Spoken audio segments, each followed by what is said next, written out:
Assalamualaikum warahmatullahi wabarakatuh. Semangat pagi anak-anak cerdas. Apa kabar hari ini? Belajar dari rumah, belajar seru dengan kebiasaan baru. Berdoa dulu yuk sebelum kita mulai pembelajarannya. Berdoa selesai. Pagi ini kita akan mempelajari tema 1, organ gerak hewan dan manusia, subtema 1, organ gerak hewan, pembelajaran keempat pada kelas 5. Tujuan pembelajaran kita pada pagi hari ini adalah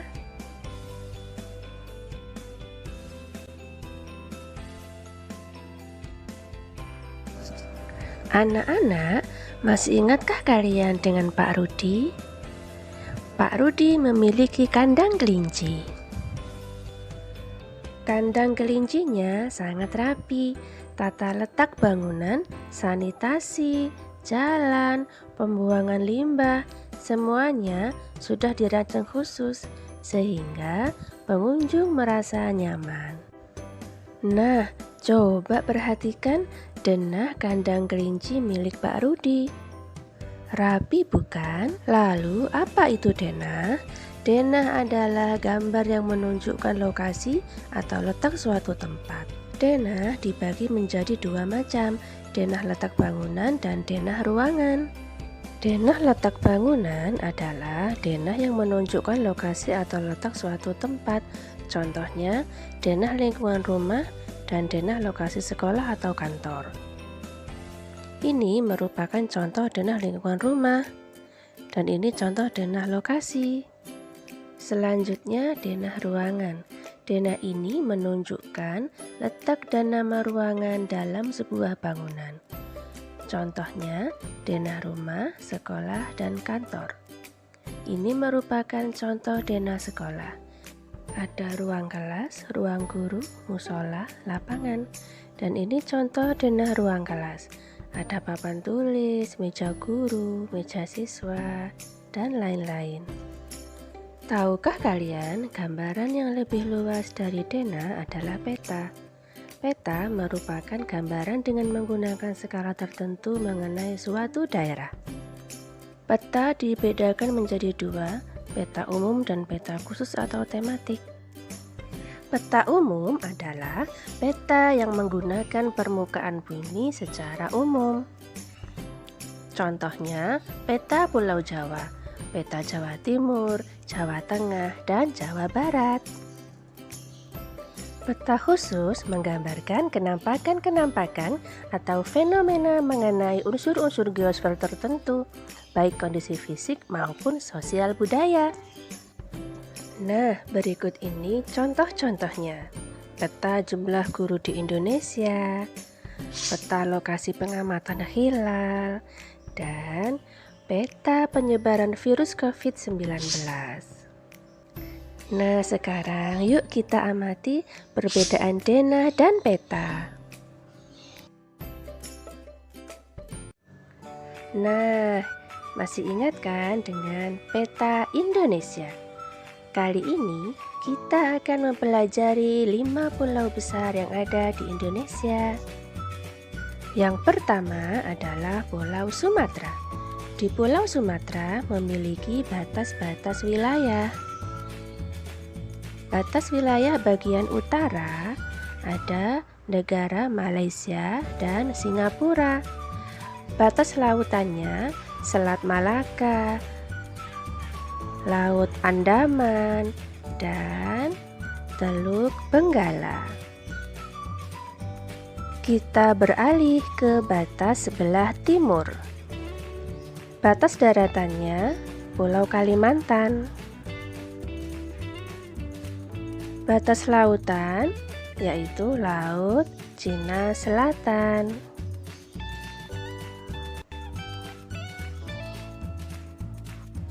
Nah, batas bagian selatan Pulau Sumatera yaitu batas lautannya Selat Sunda. Nah, letaknya di dekat Pulau Jawa. Sekarang batas daratannya adalah Kepulauan Mentawai. Nah, sekarang batas wilayah bagian barat, batas lautannya adalah Samudra Hindia. Sekarang kita ke atas, batas daratannya negara India. Nah, itu tadi anak-anak, batas-batas wilayah Pulau Sumatera. Sekarang kita melihat dataran rendah dan gunung. Nah, di sini juga ada nama-nama kota anak-anak. Di antaranya adalah kota Jambi. Nah, kota Jambi ini juga termasuk dalam dataran rendah ya anak-anak. Nah, ada kota Pekanbaru. Kemudian di sini ada kota Duri. Nah, anak-anak, untuk dataran tinggi biasanya berwarna hijau pekat.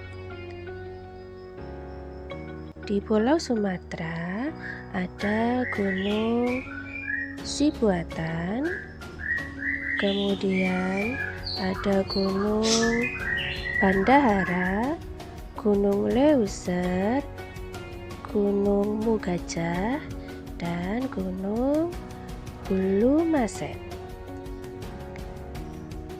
Nah, itu tadi anak-anak, batas-batas wilayah dataran rendah dan dataran tinggi yang ada di Pulau Sumatera. Anak-anak, sekarang kita beralih ke pulau yang kedua, yaitu Pulau Kalimantan. Luasnya 743.330 km persegi. Batas sebelah utara ada Brunei Darussalam dan Sarawak Sabah masuk ke Malaysia. Batas wilayah bagian timur ada Selat Makassar dan Pulau Sulawesi. Dan sebelah selatan ada Laut Jawa dan Pulau Jawa. Bagian barat ada Kepulauan Bangka Belitung dan Selat Karimata. Untuk daerah dataran rendah dan pegunungan adalah sebagai berikut. Pulau yang ketiga yaitu Pulau Jawa. Di Pulau Jawa, batas bagian utara adalah Laut Jawa dan Pulau Kalimantan.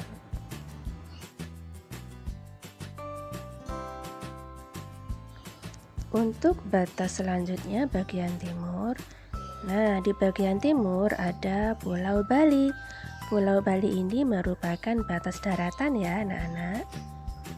Sekarang kita lihat lebih dalam, ada Selat Bali.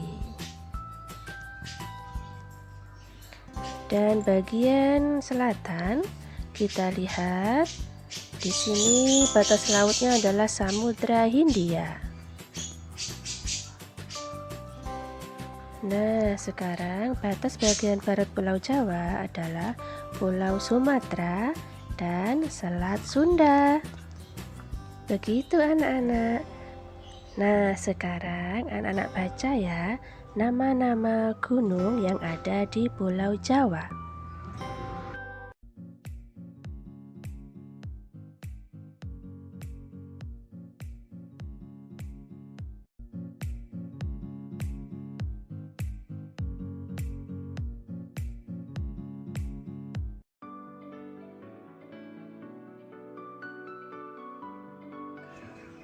Pulau yang keempat adalah Pulau Sulawesi. Luasnya 174.600 km persegi. Pulau Sulawesi juga memiliki batas-batas juga ya anak-anak. Di bagian utara ada Laut Sulawesi. Kemudian ada negara Filipina. Dan di bagian timur kita lihat di sini ada batas daratan Kepulauan Maluku.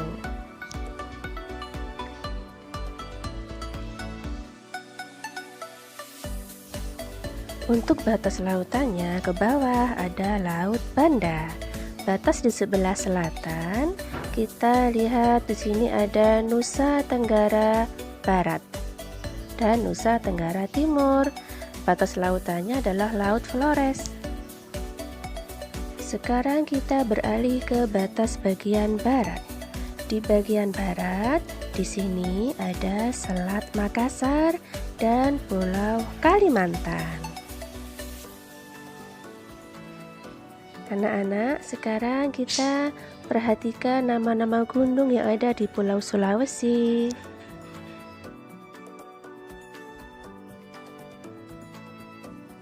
Selanjutnya, pulau yang kelima adalah Pulau Papua.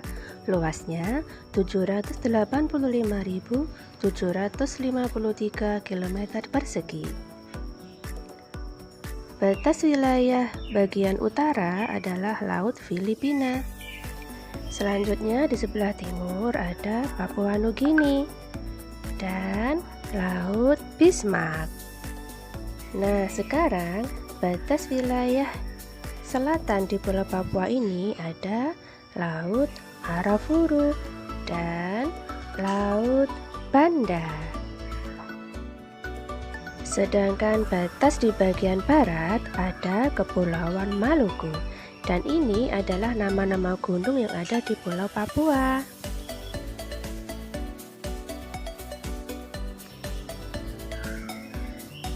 Anak-anak, luas, letak, dan kondisi geografis negara Indonesia merupakan modal dasar yang sangat penting bagi pembangunan nasional dan pemerataan hasil-hasilnya. Namun demikian, semuanya itu harus didukung dengan perilaku dan sikap positif yang sesuai dengan nilai-nilai luhur yang terkandung dalam sila-sila Pancasila. Sikap dan perilaku negatif yang bertentangan dengan nilai-nilai luhur yang terkandung dalam sila-sila Pancasila akan menjadi penghambat pembangunan nasional. Sekarang kita membaca yuk gotong royong modal dasar pembangunan. Sekarang kita akan menentukan ide pokok yang ada dalam bacaan gotong royong modal dasar pembangunan. Langkah yang pertama adalah anak-anak membaca terlebih dahulu. Kemudian kita menentukan kalimat utama pada setiap paragraf, sehingga kita bisa menentukan ide pokok pada paragraf tersebut. Untuk paragraf yang pertama, kalimat utamanya terletak pada kalimat yang pertama, sehingga ide pokok pada paragraf yang pertama adalah gotong royong merupakan modal dasar bagi terciptanya suasana kemasyarakatan yang harmonis. Paragraf yang kedua, kalimat utamanya terletak pada kalimat yang pertama, sehingga ide pokok paragraf yang kedua adalah dalam gotong royong tidak ada perbedaan antara yang satu dengan yang lain. Nah, sekarang paragraf yang ketiga, kalimat utamanya juga terletak pada kalimat yang pertama, sehingga ide pokok pada paragraf yang ketiga adalah prinsip-prinsip dalam gotong royong bisa menjadi model pembangunan nasional.